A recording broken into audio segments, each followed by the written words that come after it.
Okay, I wanted to do a little test. Ryan, have you been doing drugs? No. No, okay. Ryan, when you are using, and I ask you if you are doing drugs, what is the answer? No.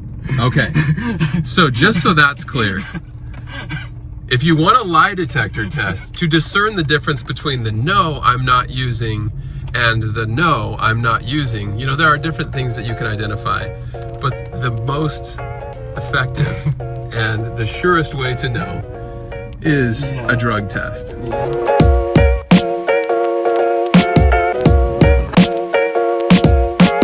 Single drug screen test.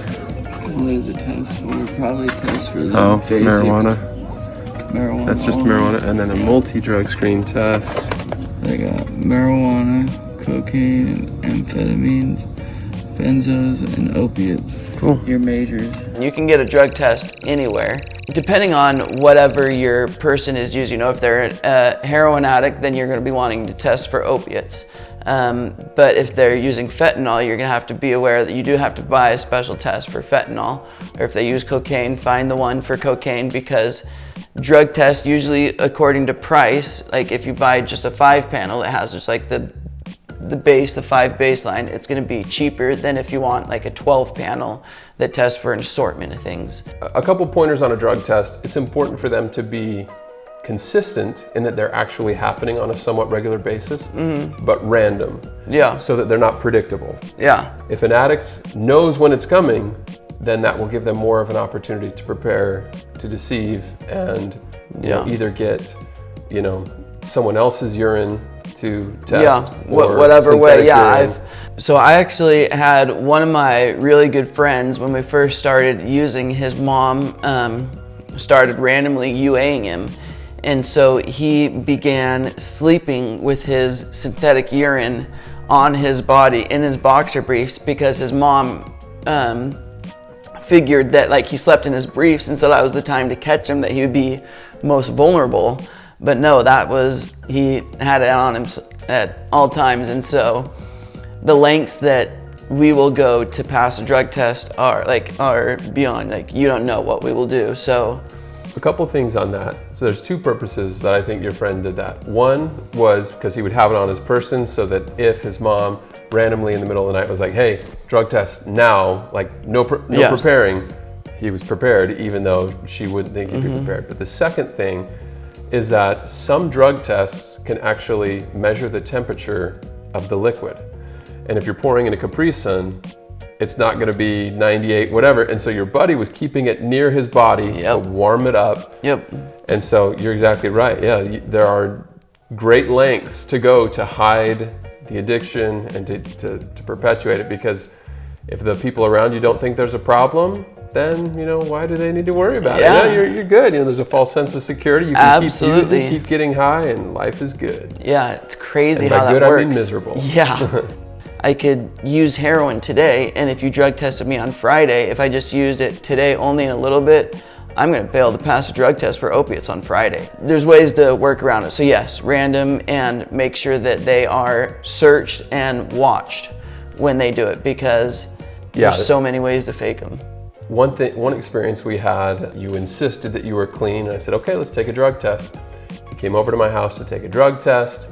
Before we did, I remember searching your person and found tucked or taped to the inside of your thigh a little packet. It was basically like a Capri Sun is what it looked like. So you were prepared to take that in, you know, put that in the cup, and of course, there's no heroin in Capri Sun that we know of. It's important that that there be a search, or that you just straight up watch the person while they're peeing. And if you're not comfortable with that, you can go to a third-party place where that can be done. Like AverHealth is one that you said. AverHealth. All right, so we just got home and have the multi-drug screen test. Easy to use, quick and accurate, instant results in 5 minutes. So let's try it out. So we have the cup, we have the test. Now we're going to administer The tester. Yeah. One of the most important parts of a drug test is to be sure that it is secure. So, depending on, you want to be comfortable with the person you're testing. This is obviously for like a family member, but in our case, I'll be sure to make sure that Ryan doesn't have anything in his pockets, and to make him empty his pockets, and then I'll do a search, and then I will be right here so that he can, just to be sure that the test is accurate, that he's not using any fake urine. Dip into urine for 10 seconds, read results, or lay device flat, read results in 5 minutes. We'll go over how to read the results, but these are pretty straightforward. Yeah, remove cap here. So these little dealies are the testers. Suppose this candle was your urine. Dip it in there, what did it say? 10 seconds. So you'd submerge it for 10 seconds, pull it out, lay it flat in a clean surface, wait 5 minutes, you got your result. So we will spare you the visual of actually doing it, but we're gonna go ahead and perform the drug test and we'll see the results. Hey Siri, set a timer for 5 minutes. Okay, 5 minutes and counting. All right, moment of truth. Check it out. Let's see. First up, we have amphetamines here in row 1. The control line is there. Test line is very faint, but it's present. Same thing, next one is benzo. Control line is present, so we know we have an accurate test. Test line is also present, very faint as well. Cocaine, both lines, very obvious, same thing with opioids, and the last one, THC.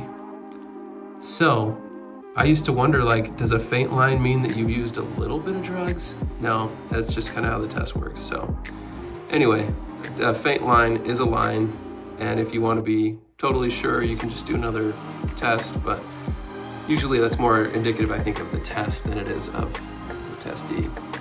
Another option, if you really want to be sure, just take a drug test yourself and then also test the person you're interested in checking out.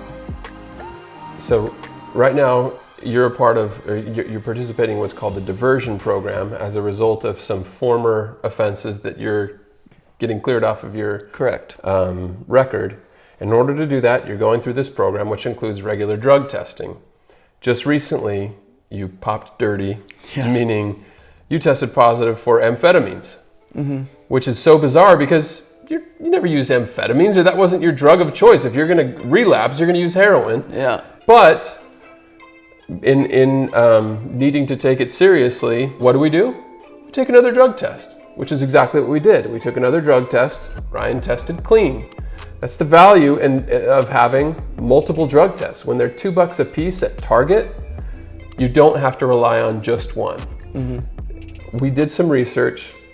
There is a possibility of there being a false positive. I think it was between 5 and 10% can come back with a false positive. Here's the thing.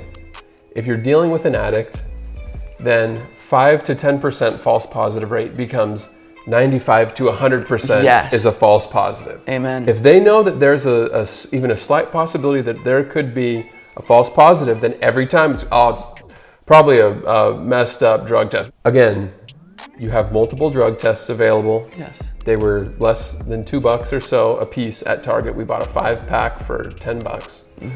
And so if you have an issue, if the person that's using is disputing and saying, well, you gave me one shoddy drug test, take another drug test.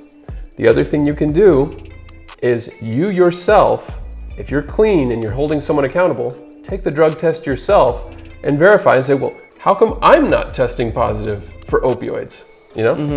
Just something to consider. Helping someone get clean from addiction requires a lot of It's a lot of work. Yeah. That's what it is. And that's commitment. It's a lot of commitment. And that's what drug testing will be. It does take someone like an accountability partner, which I was super lucky and very blessed to have, that I had you. And it is inconvenient. It's inconvenient for me to take time out of my day to come and drug test at any time, and you don't want to do it either. You don't want to sit there in the bathroom with your brother watching him UA, but it's the sacrifices that you make and that you have to be willing to make to get clean and to find sobriety. I mean, that's kind of what you have to weigh. What would you rather do? Sit in a bathroom with your brother and see his wiener, or, you know, have your brother be addicted to drugs? Oh my gosh, yeah. We've talked about this before, but if the person is using, they'll want to dodge the drug test. If the person is consistently avoiding your attempts at a drug test, that's pretty much as good as a positive drug test. Yep. In closing, just want to say we love you. There was a time that I thought that Ryan could never be clean. I heard stories from other people, and I tried to take courage from that. I hope that as you listen to this, whether you're using or you love someone who's using, you take courage and have faith and believe in them, and put in the effort that's required to help them see a life after drugs, to help them through holding them accountable and through loving them and spending time with them, and just understanding that life is so much better when the person that you love is clean, when they have ownership of their life. Recovery is possible. I've said it before and I'll say it again. If I can get sober and be on this road, like, anyone can do it. I was a chronic relapser and really thought that I was gonna die an addict. Like, I didn't think that I could live a day-to-day life going to a job every day and working. Like, didn't think this was me. So yeah, you can do it, and you're worth it.